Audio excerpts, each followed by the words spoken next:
Hello everyone, welcome on Light 2020 channel. Let us highlight certain matter in economics.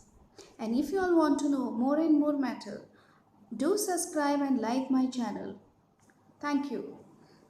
So let us study certain information in detail on economics.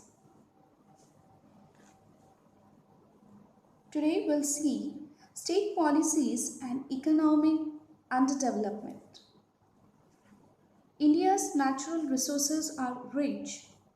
In respect of iron ore and coal reserves in India ranks third in the world, the USA and Russia being first and second respectively.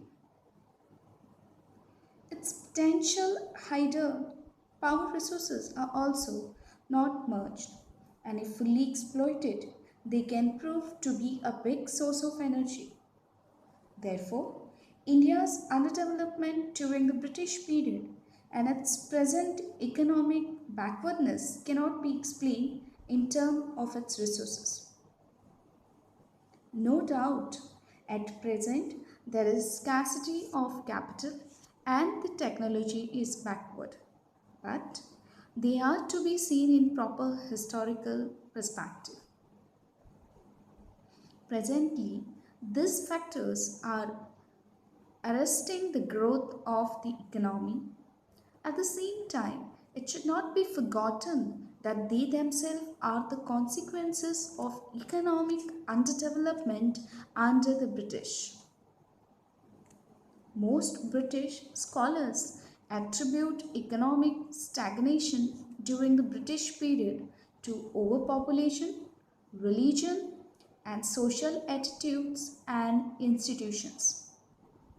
This is now what is called as colonial approach.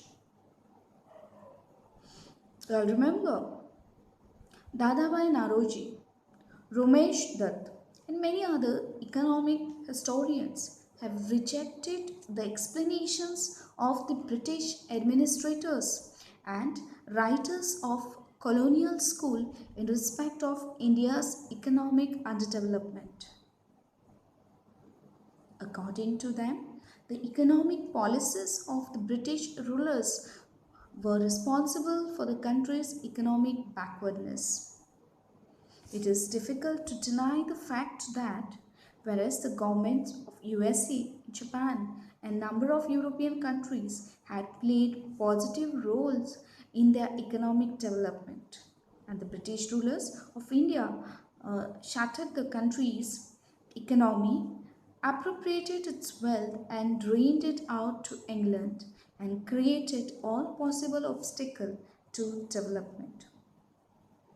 Considering the overall impact of the British policies, one is inevitably lead to the conclusion that the decay of traditional industries, inadequate development of modern industries, and increasing dependence of people on agriculture during the British period were largely due to these policies.